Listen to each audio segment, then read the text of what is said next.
Namaste. Welcome to our continuing series, Evenings with Sraddhalu. And today we continue with Sraddhalu's study of astrology and what astrology possibly could do for us. Namaste. Yes. So this is the third in our sequence on astrology.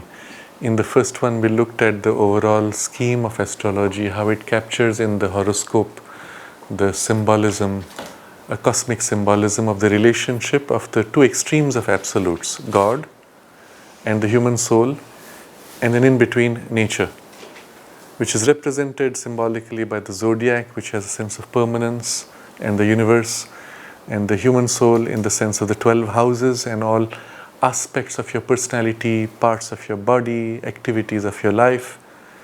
And between these two, there's a movement of rotation with nature playing in between, represented by the 9 planets. And we looked at the whole symbolism and the way the symbolism works and the influences of the planets. In the second session, we looked at what astrology is not, and particularly highlighting the fact that although astrology is mathematical, your destiny is not. Astrology is a mathematical science, just as stock market prediction is a mathematical science. You do analysis based on numbers in the stock market, but how accurate is your stock market prediction? Not very. As good as astrology. So to use Sri Aurobindo's language, he says, some of them are right, sometimes they're not. And he says, I've never known anyone who is infallible, because you can't be. You can't be infallible because the future is not fixed. And astrology, even as a science, distinguishes between what comes by compulsion of circumstances and what comes by the free choice of the individual. And it's a complex mixture of these. Especially when dealing with many individuals, you have a mix of so many wills as well as so many impulses. And so what astrology actually describes is not what will happen, is not what you will do or not do, is not whether you will succeed or fail. It describes only trends of influences acting upon a given situation at that moment. Trends of influences, not all the cosmic influences, but only of this layer of influences associated with the planets. And primarily, Sri Aurobindo observes, they act through the life energy, through the vital energy. So here's a very interesting idea. If you look at the full spectrum of reality, you have the physical world, the vital world, the mental world, and ranges of spiritual, and many finer gradations in between. The only influence of astrology is in the vital, and that also, it's not all the vital, a particular grade in the vital. How valuable is that in the full scheme of things? It's one of so many influences. And what it does at that point is nudge you at an energetic level in certain tendencies. So let's say, in the chart or in the current positioning of the planets on your chart, Mars, which represents a physical energy or a physical vital energy, is in a debilitated condition, then it would mean that your energy right now is more chaotic, unstable, unsteady, or impulsive, disorganized, energy of that grade. On the other side, let's say Venus, representing a certain more artistic influence of the higher vital, which is in a very good harmonious place. It would mean in your higher vital, there's a tendency of that influence operating. The moon, which would represent the emotional mind, is placed in a particular position of the enemy. It is in the enemy's house. So symbolically, it is as if your emotional mind feels suffocated or bound or captured in circumstances alien to it or contrary to its comfort. Now, all of this would create a tendency for you to get upset or agitated or to misread or to misunderstand people because your emotional mind is more active.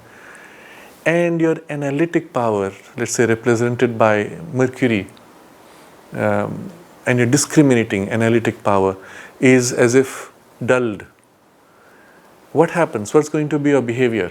Now, nobody can say exactly what you will do, but they can say you'll get into trouble, isn't it? And that's all the astrology would describe.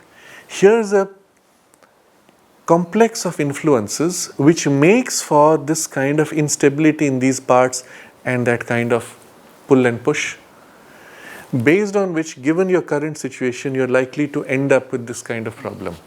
It's not telling you your future. It's only describing your character and the tendencies of your character given those influences.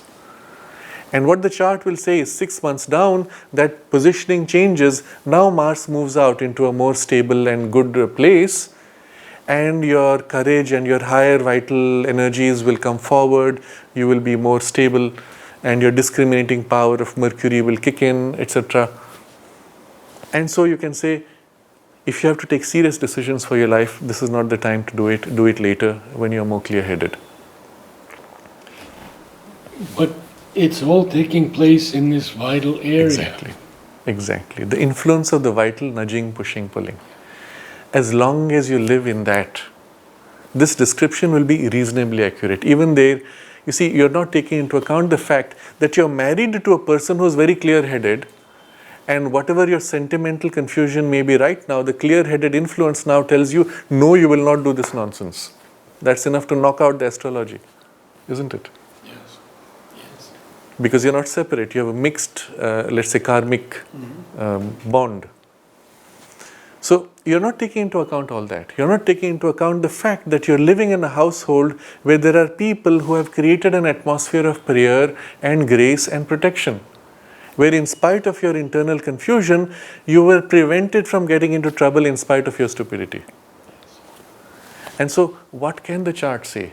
Other than describing the influences on you on that narrow band, it cannot say anything else. All the rest is dependent on everything else, which astrology is not able to perceive.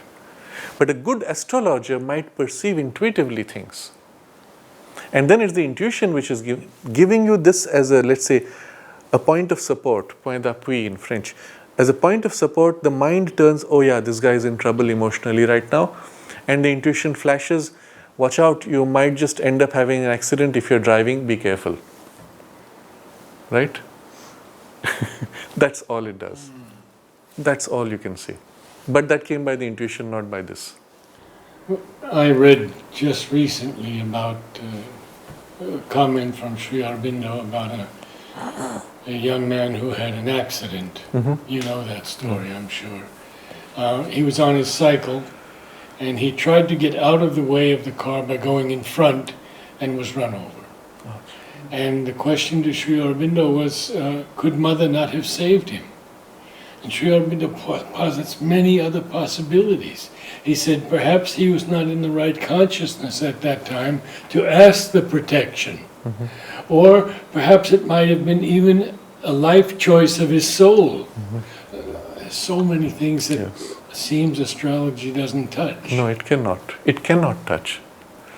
Because those things are not part of a planetary configuration and influence. It's not a machinery. In fact, there's an example Mother gives. This was a group of students from the ashram school who had gone to the Jinji fort, and one boy drowned.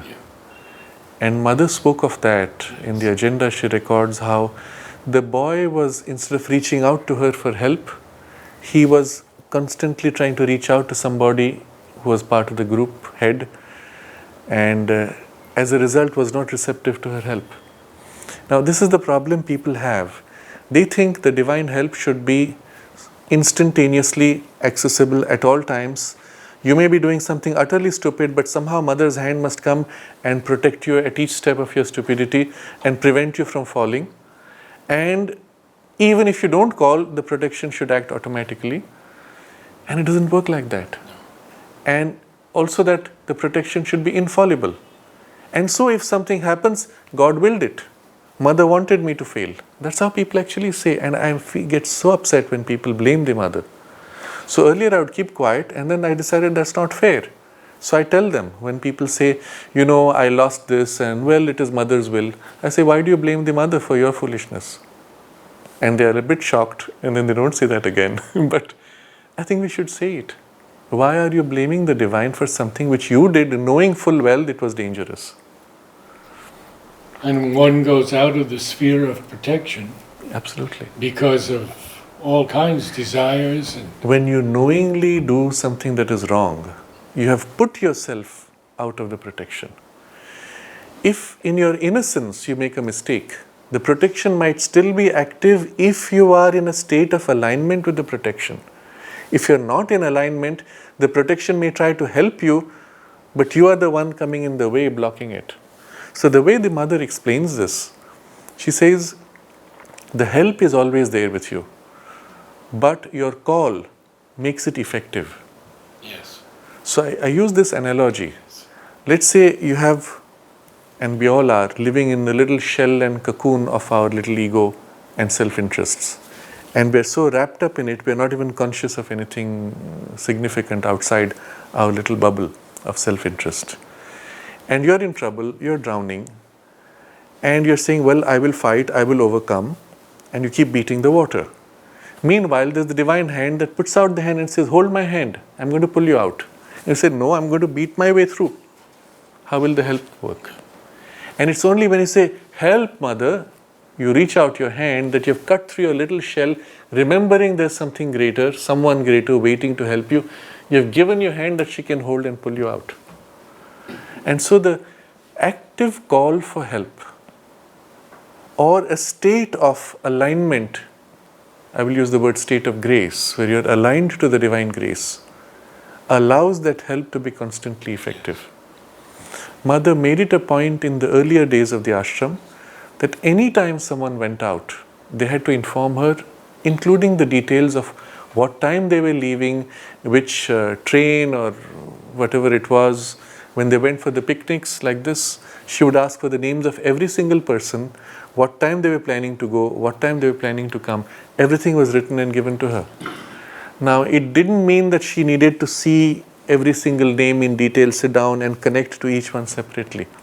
In her consciousness, the whole thing was taken, and as if the whole group consciousness was held, wrapped in the protection. But the necessity of the time was because the special protection was activated for the purpose of that picnic. Today, nobody cares. Nobody in the ashram cares about it. They go for their picnics, they do their things. Well, mother is not there, or it's flattened out to mothers everywhere, so why do you need to do it? Well, that's the relationship you have set. It was, I think, Udar who shared with us this incident where he was going to go for some work. He was in a train and the train had a head-on collision. And the other side, the train completely fell off the track, and his train bounced off the track and fell vertically next to the track, and hardly anyone was injured. So he immediately took the next means of return, came to the mother and went to report to her what happened. And he said before he could say anything, mother said, I was not sure in which bogie you were, so I had to save the whole train. Right. But you see the importance of that precision. Now, mother did not need that specific data. The protection was there generally, but the specific data would allow a more precise intervention, which of course is there even today. And of course you don't need to write it on a piece of paper and put in a slot in her room. The point is to be in that connection with her. And yes, the help will be there. But when the protection acts and it tells me, do not do this, and at that point my desire overrides the guidance and says, but I want, you have set aside the protection. You have gone on and put yourself in trouble. And that's when you end up making a mistake. And then you say, yes, it was mother's will that I was to make. These are questions that were given to Sri Aurobindo about going to restaurants outside. Same thing. Yes. He said, mother would not have allowed it, but you chose to do it. Yes. Yes. So, coming back to the theme of astrology, the important idea here is this. All that astrology is doing is giving you this very narrow band of influences. And those influences are also on a very general level. If at that point, let's say my Mars is debilitated and I'm feeling this emotional whatever disturbance, if at that point I say, well, I don't like the state in which I am, and it's not right to take a decision in a state of emotional confusion, and I shift my consciousness to bring myself to clarity and calm, I center myself more deeply than my emotional, instinctive desire nature, already I am free of that astrological influence. And if at that point, from the poise of a deeper or higher calm, I bring that calm into my emotional nature, I've snuffed out the astrological influence. And all I can say is that influence which you have brought in may not last too long if your nature is not sufficiently transformed. And so after a night's sleep, you wake up and you have the old tendency of the astrological influence still creeping in, but I could still push it out. And if my nature is sufficiently made conscious, I can be completely free of it. Just the moment where you come into pure thought, clarity of conscious awareness, you have put that part of you free of the astrological influence. And so, how valuable is astrology? If you think from a yogic point of view, in fact, Mother observes, when you pay attention to the planets, they pay attention to you. This is a very interesting observation she makes. Those who don't believe in astrology are actually more immune to it than those who believe in astrology. And remember, the idea is these are influences which are conscious. And of course, they are influencing everything, but there are other things which are influencing everything. And above all, there is the Divine Mother which is influencing everything. To whom do you align more? And if I'm thinking every morning, today Mars is in such and such a house, Jupiter is now debilitated, what will happen to me? By putting attention on those things, I'm opening myself to their influence and engaging with them. And they're conscious beings, you pay attention to them, their influence on you grows. Because they say, yes, here's a nice guy, he likes me, let me connect more strongly. Instead, I say, I don't care about charts. My relationship is with the Divine Mother, and every morning I invoke her presence, her help, her guidance. That connection grows. And even if the other connection is there, it's no different from the weather. This is my favorite example. Every morning, the weather report tells you things. Your humidity will be high, temperature will be high, or it's going to rain, it's going to be cloudy. And of course, it influences your life. But does it determine what you will do? No. If it's going to rain very hard, well, it does influence you, it does affect you, but I can say, I'm going to go and take an umbrella and go anyway. And you're free to do. You just have to work a little harder, get around it. It's too hot, well, you find yourself perspiring, you're uncomfortable, you're tired, but you still are free to do what you want. So it's more like a subtle current that astrology captures, it describes, but you can swim against the current. You put a little more effort, or you open the sails. You're on a boat, you open the sails, catch the wind, the action of the grace. Or your willpower, which is your motorboat, you can go against the current. You see, the analogy is quite apt for this. Recognizing the place of astrology and as a genuine science, as valuable as the science of stock market prediction. It's a good analogy there. Accurate, mathematical, within limits, utterly failing beyond those limits. We can choose to not be embedded in it and open ourselves to a higher source, both of fate and free will. So I'm going to qualify this. What exactly is fate? Because this is the big question that comes. Amal Kiran, after reading everything Sri Aurobindo had said about it, was still very confused. So he went to the mother and said, Mother, tell me clearly, once and for all, yes or no? Is there free will or not? Because I'm too confused after reading. And of course, mother said yes. But the explanation is very simple, putting it in this way.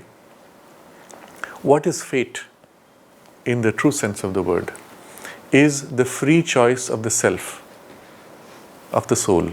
When the soul chooses, this is the line of development that I wish to fulfill, because it is the self that chooses, it is the divine which chooses, nothing can prevent that from happening. But it doesn't mean it will happen in a fixed time or in a fixed circumstance. It's rather a compelling intention held by the divine will, and eventually you can wander all you want, eventually you'll end up there. Things may come which may oppose, but eventually in spite of them you'll still get there. Even if it's life, it could be other lives. Yes, Continue. across lives, across Yes, lives. across lives. So really the sense of fate is an expression of free will. That's the point. There is no absolute fate that someone else chooses. It's the free choice of your soul, of the self, which wants to achieve something or realize something. Of course, at an intermediate level, there are secondary, we may use the word fate. A series of energies have been released, which have coalesced to a point where they have become almost material. It's very difficult to stop it. Sometimes an accident even. Very difficult to stop. But one can still stop or modify or ensure that you are not hurt. So I'll share another interesting incident. I was in Delhi. At that time, there was a place called Chhatarpur. I don't know if you've heard of Chhatarpur Mandir. It's a whole complex of temples, which was created one Baba Nagpal. He was a very famous saint, and nobody knew where he came from. He just built these, and they were all on public land. So they were illegal constructions, but the government just accepted it, and well, things worked out eventually. When the government had sent, during the emergency, they had sent bulldozers to raise the temples. This man sat with a shawl over his head before the temple deity and just prayed. And one by one, all the bulldozers broke down. That's what they say. So since then, they stopped bothering him. So as it turned out, my friend, the astrologer, the guy who was in astrology and business, he took me to meet that man. And he was an exceptional person. I had a very beautiful experience meeting him. He is now no more. He was wearing oxygen mask because his body was very frail. And he said certain things to me. And it was, I said, I'm from the Sri Aurobindo ashram. And then he suddenly started about when a tree is growing, sometimes there are branches which are deadened, and you have to keep pruning the tree to make sure it remains healthy. Now, why would he say that? It was very symbolic of the situation symbolic. Whoa. Yes, you can see what it means. We don't want to go further there right now. But I would ask you about if there is a difference between predestination and fate. Yes. Okay, let me finish this incident. Good. So I'm sitting with him and we're talking about things. And then I came back, I was in my friend's house, and my friend now starts narrating an incident. Someone had gone to Baba Nagpal. He was to leave, and Nagpal said, wait, held him back for 2 full hours for no reason at all, just said wait. And then after 2 hours, he said, you can go. So the guy asked, why did you hold me back? And Baba Nagpal says, I saw there was a potential for accident. I held you back to avoid that. Now you're fine. Go ahead. So my friend tells me this story. Then a group of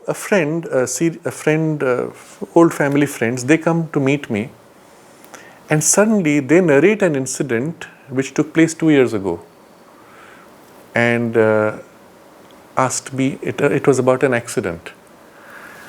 So what had happened was 2 years ago, I was sitting with them and they were talking about somebody, one of their relatives in the United States. And as they were describing it, I had this very distinct vision of a car going, and it was on the edge of a cliff, and the danger of accident, and the sense of a time span of 2 years. It was so vivid. I said, what do I do when something like that comes? Well, it's my duty to say it. So I said, I don't know what to make of it, but just tell them to be careful 2 years from now. Maybe some problem with car accident or so, I don't know. And those days I was naive, I didn't know what to make of these things. And so these people come to me and say to me, exactly 2 years ago you had told us this. Is it still valid?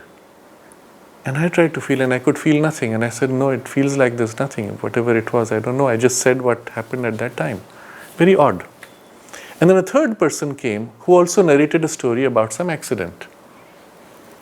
And I'm wondering, what's this? Something unusual. Everyone's talking about accidents. I said, okay, work done.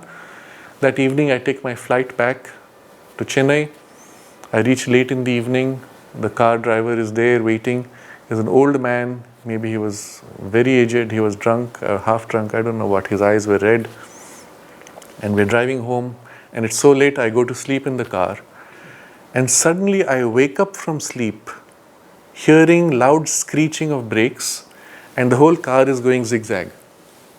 And the shock of that, obviously some inner part, was vigilant, it woke me. And it happened so quickly, I immediately braced myself against the seat and just calling out mother's name loudly. It was all so immediate, I was not even conscious. I was just calling mother's name and I was bracing myself. And the car careened off the road, it missed some other car and went and slammed into a wall. And the radiator was leaking this steam. And I was just there.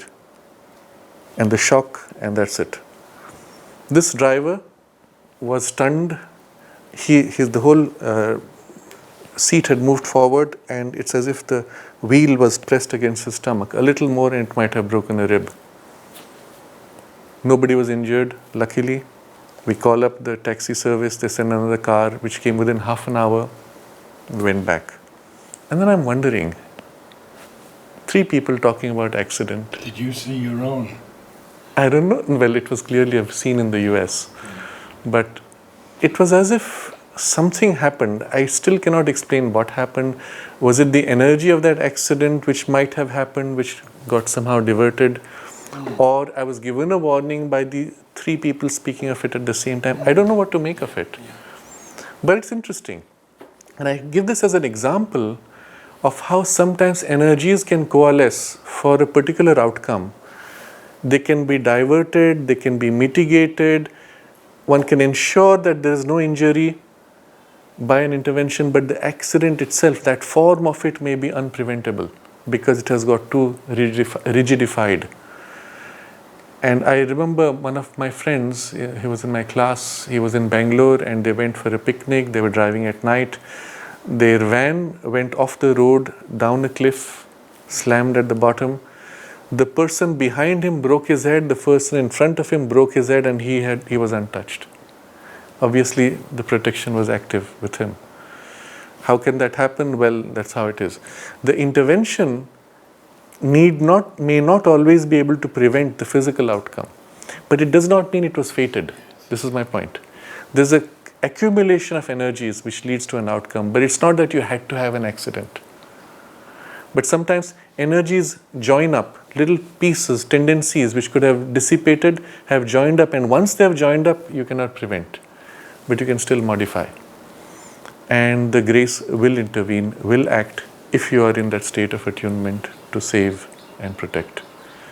So my point is, this is not fate. The true sense of fate is the free choice of the self. Freedom is the fundamental principle of this creation. And the soul is the poise of your nature, of your whole being, in which you have the full freedom. As you move away from the center, more and more into nature, you have less and less freedom. In the outermost machinery of matter, you have the least freedom because that's where you have the law of physics, so to say, the mechanization of the energies. But you step back a little bit, you can modify a little. Step back more, you can modify more. And from the poise of the self, you can intervene to change everything or create a new fate. We see this in Book 7 of Savitri, when she has to go through this, Yes. and she goes deeper and deeper and finds her true way. Yes. And unless you're poised or at least aligned to that, you do not have a true freedom. So to bring this into the context of astrology, would you rather submit consciously more to the influence of the freedom of the divine will, of the self, of the divine mother, or would you rather submit to the machinery of low vital grade of energies of nature? That's the choice, really. And especially for those who are in the yoga, you have to make a conscious choice. And I would recommend, therefore, do not look at your horoscope.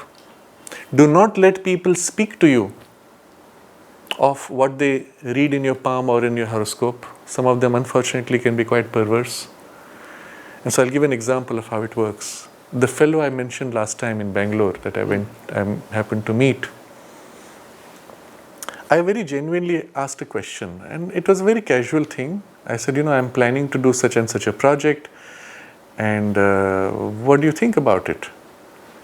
And he very forcefully said, no. And the way he said the no, it was as if he put an intention, it was like a curse. And this is a very important principle of astrology or astrologers. No astrologer wants to be proved wrong, isn't it?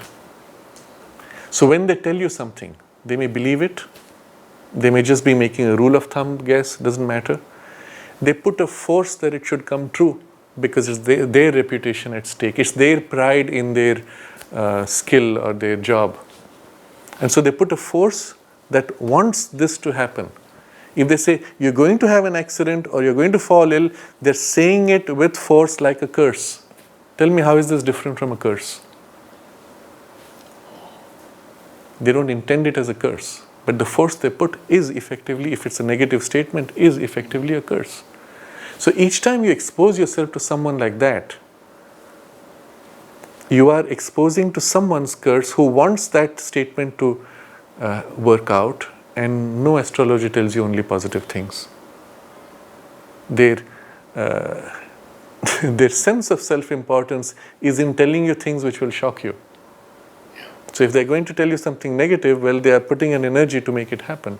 I know of a case, someone in the ashram who used to see the palm, and he met somebody and said, you will die in 15 days. And the fellow died in 15 days. And it was reported to the mother. Mother said to him, you should never speak of someone's death. But the point was this, in the act of saying it, you are releasing or pushing out an energy to make it happen. So you remember the line of Narada speaking in Savitri, this day returning, when he says that Satyavan is to die. And the word Sri Aurobindo uses, it's as if, I don't remember the exact words, he says, when he speaks, it's as if he is releasing the spring of the energy, releasing the action of the fate. This idea is very important. Even if there's a tendency of energies, circumstances trying to work out, they're trying against many other forces. The moment a person aligns to one of these and says, this will happen, you have given to that force a greater possibility of outcome and given it a connection now to your consciousness. Whereas all these days I lived thinking, I'm free, no problem, I'm not going to have an accident. And here's a person who gives me with certainty, in 2 weeks this will happen. And it goes into my subconscious and it pops up. I may not be conscious, but it pops up. Is it 2 weeks yet? Is it 2 weeks? Oh my God, today is the day, I better be careful. And anything happening within those 2 weeks, I say, see, that man said it, now it's come true. And if it doesn't happen in 2 weeks, I say, well, maybe I've just missed it, it might happen tomorrow. And that whole turn of my consciousness, waiting for it to happen, is opening a channel for that energy to work out and execute itself. So my recommendation from a yoga perspective is, do not expose yourself to any kind of soothsayer, whether astrologer, palmist, face reader, or any kind, any of these nadis. Expose yourself only to the Divine Mother, her protection, her will, and your soul's choice and your soul's allegiance to the Divine will and its service. Nothing else should ever be allowed to come in between, even as a suggestion. And if somebody were to say something like that, even without your permission, I didn't show my palm, but the guy just grabbed my hand and said something, well, I'm going to say to him, I'm sorry, I do not wish to hear. Do not speak.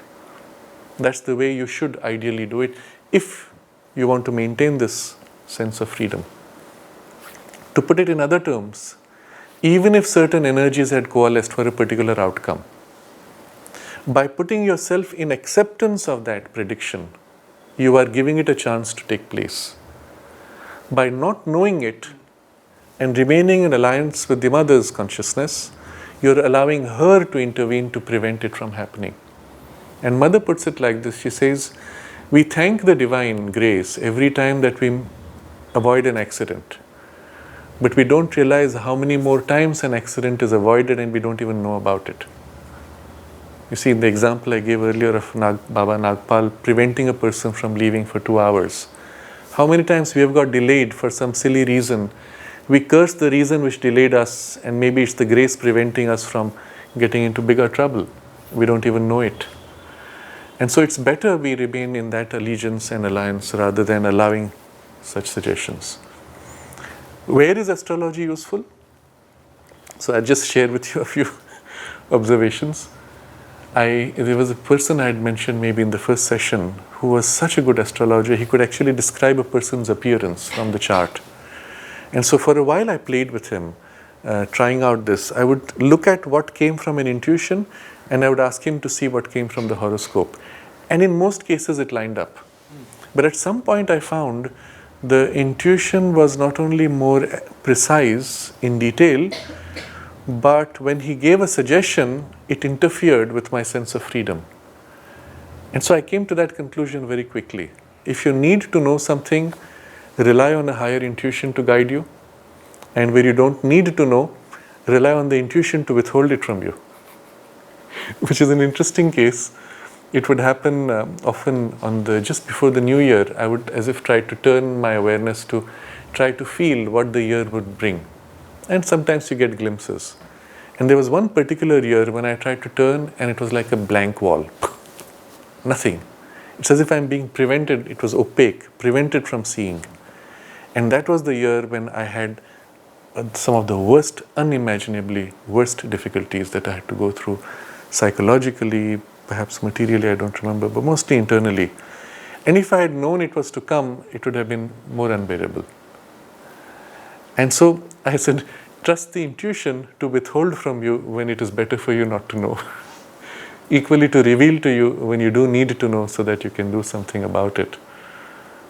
And from a yoga perspective, this matters. So where is it useful?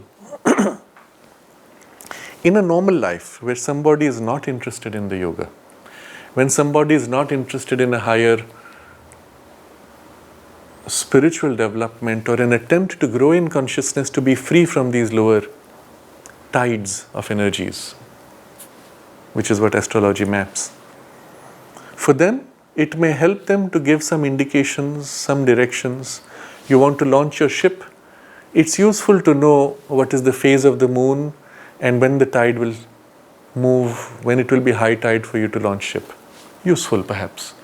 And so for that part of the world where you're living by largely instinctive movements in the groove of nature which is mostly instinctive, and you want to catch certain tides, here's a good time, auspicious moment, certainly use the chart. I used to say in the past that the only thing left after you've removed all this is when you have to face extreme uncertainty. For example, when you have an arranged marriage, you don't know whether the couple is compatible, look at the chart to make a match. Maybe it works, maybe not, but it's worth trying. But even that today I have changed my mind. I come to the conclusion that seeing the number of failures of marriage today, largely because of the highly individualized nature of humanity, even that is not something I would recommend. And rather let people meet and choose and find their own compatibility or not. Give them the reference points on which to base their choice or decision, but astrology is not going to be helpful there either. Yes. I have some passages from Sri Aurobindo which might be worth reading. And these are, of course, he is describing astrology, but also the conditions in which an astrologer is effective. So, perhaps before you do this, I'd like to go yes. way back yes. and ask you, how did it formulate? And wasn't it true in the Vedic times? Absolutely. In fact, astrology, as I said, is a science. It was formulated by a perception of these realities, by those who could see them. Just as if you go to the ocean, you can notice that tides have cycles. You notice that they're synchronized with the moon. And if you're a sailor, well, that observation is of extreme value.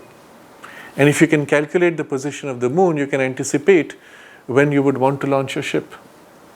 And if this is true with the moon, on a slightly subtler level, it's true of all these planets and their influences for so many things. For example, if you want to plant seeds, the best time to plant is when the moon is beginning to wax, because the energies are rising. Equally, if you want to bring something to calm and to end, you catch the movement of the tail end of the moon waning. And so these are tides of energies. You have tides relating to the sun. And there's one particular transition of the tide which is from December about 24th, where the sun has gone to the extreme south and now begins the reversal. The days have become the shortest and now they reverse and they become longer, and the nights are beginning to dim, to become less long. That's a point of transition of tides on the subtle worlds, where the light is now pushing back against the dark and the balance changes. And in certain occult traditions, they say that shift in the occult, in the vital worlds, makes it now easy for the soul to cross this passage to enter the higher regions of light. Till then, the dark pushing the light being dominant, it's difficult for the soul to make that passage. Now, this insight was greatly valued in the old days, when they would in fact say you wait for that day before quitting the body. In the Mahabharata, there's this famous incident of Bhishma, who had the gift of choosing when he could die or when he would leave his body. So he's now full of arrows, he's lying down on a bed of arrows, and he says, I have to wait for this date, December 24th. And once that date is reached, he says, okay, now I'm ready to leave. What I discovered was, this was also formulated in other ways. When I went to Ireland, they had this big mound, which is called New Grange, if I remember right. And it was one of those mounds where they had an opening for the rising sunlight to go straight through on 24th of December only. The light would go right through. And there's a very narrow crevice you walk through to get to the caves inside. So I went there, as part tourists go there. I went there and there were 3 cubicles. And what they explained was, after people died, their bones would be placed here. And on 24th December, the sunlight would come through that hole, touch the bones, as if lifting the person now, to help make that transition to the next. And symbolically, you can see how valuable it would be for those who recognized this shift of tides. I had a similar experience at Stonehenge. Only that one point of the year. Yes. And keeping in mind that in those days you didn't have clocks, you needed very precise stone alignments to catch those special moments. And sometimes they aligned them to certain stars, as you see in the Great Pyramid. They're aligned to a couple of stars. There are long passages cut through the pyramid.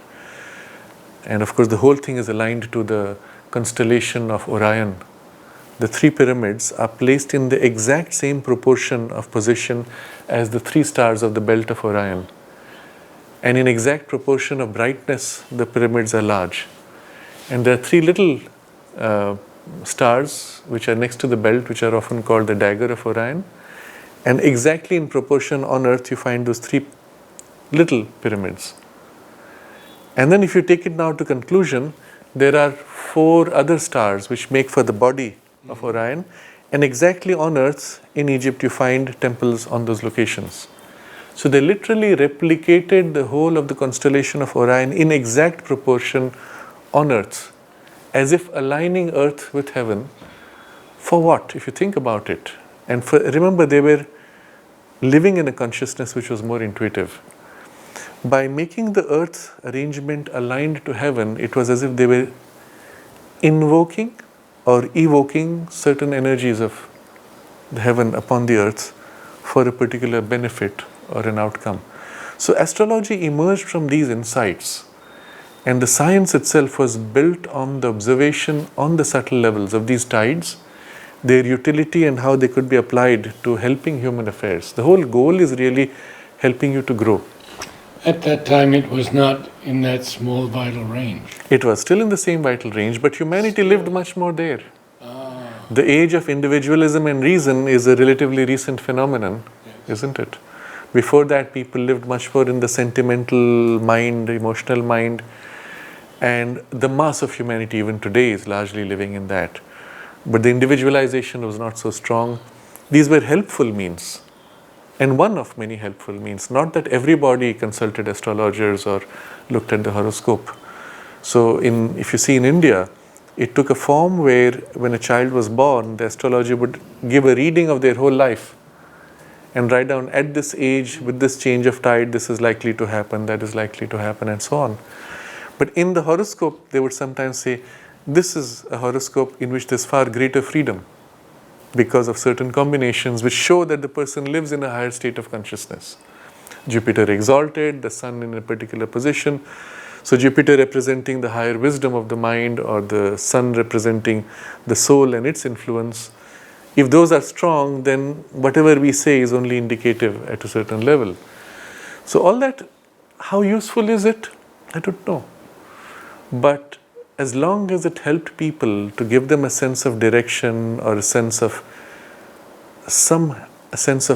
certainty or stability in a world of uncertainty, why not? It's useful. In the Vedic age, in the Vedic tradition, its primarily utility was for certain rituals. Where the Vedic, they use the word sacrifice, but I don't like that term, it's not the correct word. Where the Vedic ritual of the fire ceremony, Vedic ceremony is the word we'll use. The Vedic ceremony itself sometimes had to be done at specific points of alignment with certain planets or positions of sun and moon for optimizing the alignment with the cosmos for a particular outcome. There it was critical to have this calculation. Could you read? Yes. So Sri Aurobindo writes this. And this is that text which I told you people have not understood its value. He says, astrology depends on three things: the position of the planets in the heavens and with regard to each other, the condition of planets at the natal hour or at the moment of inquiry, and the general character or tout ensemble of the horoscope. Any error or deficiency with regard to any of these three elements separately or with regard to their mutual relations will affect the work of the astrologer and vitiate its correctness or its completeness. To cast a horoscope completely is one of the most difficult operations known to science. And he says, the astrologer is born, not made. It is as impossible to manufacture a perfect astrologer by education as to manufacture a poet. Interesting. So you see here, the analogy he gives tells you straight away it is primarily an intuitive consciousness as the poet. Hence, the disrepute into which the profession of astrology too lightly and numerously followed has fallen in the Kali Yuga. In addition, sure truths of the true science are lost, and the little that remains is replete with errors. Astrologers make lucky hits or stumble on the truth, but it is only a rare genius here and there who can predict correctly, or even if he is never safe against error. And even he is never safe against error. For even when his intuition divines correctly, his authorities mislead him. Very interesting. Straight away he is pointing out that the key to the success of the astrologer's precision is the intuition. But if the authority he is relying upon say something wrong, then obviously he has a conflict between intuition and the authority. So there's another text which I had mentioned earlier where he says something similar. I'll just read out from there.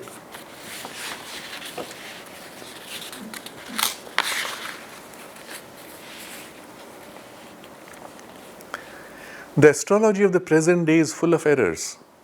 It is a mechanized application of the rules handed down by Parashara and other writers, with all the crowd of errors that have been accumulating since the beginning of Kali Yuga. The professors of the science do not understand it to begin with, and what they do know they continuously misapply by careless miscalculation and deliberate falsification. Only a few who either have powers inborn or developed by yoga, or are gifted with the intuitive eye, which no astrologer can do without, are able to get some of their calculations strikingly right amid a mass of errors. So straight away you can see the value of astrology. A few things right, and the bulk is mass of errors. Why would you expose yourself to errors needlessly just for one right thing, when you wouldn't know which is error, which is right? And then he says, this is the present position of the science. In order to get rid of the element of error, it is necessary first that the real authorities should be known. Secondly, that the meaning of the rules should be revealed. Thirdly, that none but yogis should practice the science. Okay, which among us is ready to practice the science? That knocks out the whole mass straight away. None of the astrologers today are first yogis. If at all, they're second yogis. But if you see, there are schools of astrology which gives you a certificate because you pass the rules and apply mechanically the rules. In fact, most of it now has been computerized. Because if the whole calculation is mathematical, mechanical, the application of rules is mechanical, you don't need a human being. Put it into a software package and you get more precision there. And I've actually looked at some of that stuff. What is interesting though is the software, of course, does not know how to join contradictions or interpret. So for example, in a chart, the house, 11th house is the house of income, 12th house is house of expenditure. So the chart shows, for example, huge amounts coming in and huge amounts going out. So the guy is going to be extremely wealthy. That's what the computer will tell you. Except a human intuitive astrologer would say, this fellow will have a huge inflow of money. And if the intuition kicks in, he will say, you are going to be a bank clerk. Every day you have millions coming in your hands and going out. You don't own it. It doesn't make you wealthy. Just an example too, anyway. So I don't go further into this, but you get the idea. So now I come finally to the big question, and we'll end with this. As I've said very firmly, it's best not to expose yourself to it. And there is this one example which was narrated to us by somebody in the ashram. We had done a series of interviews like what you're doing now. In those days we did it with audio tape only. And one of the persons, whose name I don't remember now, had narrated this incident. There was a family in the ashram. Someone in the family was going through a series of problems. They consulted an astrologer. The astrologer said, you have just begun such and such a cycle of a planetary influence. It's going to last many years now. And too bad, you're going to suffer. Naturally, the family reported it to the mother. Next day, suddenly things have changed. All the problems stopped. And a few weeks passed, all problems had stopped. So now again the family goes back to the mother and tells the mother, Mother, since we informed you, all the problems have vanished. Mother said, naturally, I have erased his destiny.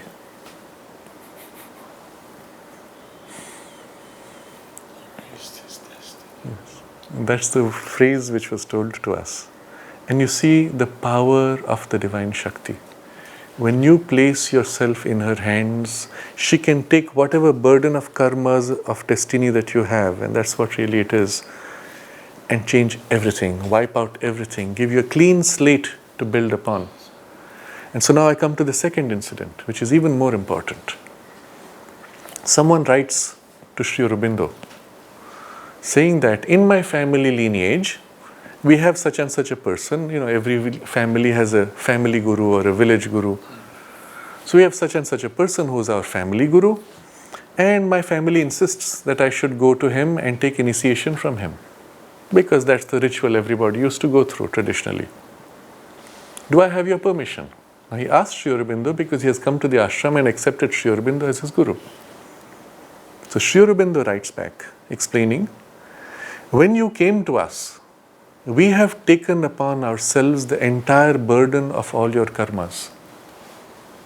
If you were now to go to that guru and expose yourself to his initiation, all of that karma would come back upon you. And I'm putting this in context today of so many people casually going through initiation rituals, not realizing what they're opening themselves to. People have gone to get initiated into pranic healing or Reiki. Oh, some Reiki master, Reiki grandmaster. What did he do? He just went through a 2-day course and paid a lot of money. Now he's named grandmaster. Master is a word so far reduced for so far reserved for someone who has mastery. None of these people have mastery. All they've done is done courses. That doesn't make you a master. And now you're going to go to this grandmaster or master and get initiated for Reiki so that you can heal better. And I've spoken to people who have gone through that, and they will say things like, yes, since I got initiated, the power is stronger. Which power have you plugged into? The originator of that system, who is led by some vital being. You've just plugged into the network of that vital being's vital influence upon the earth, and now the power is greater in you for what? For him to do what he wants through you. You're a little puppet in his hands. And it is sad to see that. And often there are people who are connected with the ashram, who profess to be devotees, and for some little power of healing, which is not even going to be their career, they're going to get initiated, not realizing how serious that is. And perhaps it doesn't matter because they never gave themselves totally to Sri Aurobindo and the mother. Maybe they never accepted Sri Aurobindo as the guru, then it doesn't matter. But if they have accepted and have been accepted by him, after that, to turn to any inferior source and put yourself under its influence is spiritually dangerous. And this statement of Sri Aurobindo should be for us a warning and a reminder. Equally, there were other examples which were indicative of what mother could do. There was someone who came to the mother with a report. Mother, the astrologer says so and so will die in 15 days. And mother said to him, go and inform everybody in the ashram of this prediction. And so, accordingly, everybody was informed, and of course nothing happened. What did she do? Very interestingly, the force of the astrologer's statement, when he says you're going to die, he's putting a force, his curse, not knowing it in that way, but his curse to make sure it happens. She took the energy and had it dissipated. And when everybody is told of a prophecy, it never happens. And a counter example. A doctor comes to the mother and says, I just diagnosed X somebody. He has only one functional lung. Mother says to him, do not tell him, do not tell anybody. And the fellow lived on, had a happy, comfortable life, died at a ripe old age, functioning only on one lung, not knowing it was the case. Had he been told, he would have become sick. So if you understand the principles behind these forms of intervention of the mother, and most importantly, the power to completely take the full burden of your karmas, erase your destiny that you can start on a clean slate. This is so important for us who aspire to be practitioners of the integral yoga and the supramental yoga, where you want to not have any anchors, shackles pulling you into the past, whether the past is hereditary, biological, or psychological, or family, or any other attachments which would bind you and limit you in the world. When you want to belong entirely to the divine and exclusively to the divine, you want to cut off all these things and be free of it all. For such people, it's very clear what we have to do. And I've shared this in great detail over these 3 sessions because I went through the exploration to understand the science, to understand its importance, its strength, its limitations, its mechanism of working. And I've shared this in a summary form so that it will make sense to you, but now maybe you can take the benefit of my explorations to come to the conclusion that it has led me to, and save yourself the trouble of having to go through all that study. We respect it as a science, as we respect stock market prediction as a science, but we don't give to it any further value than that. Namaste.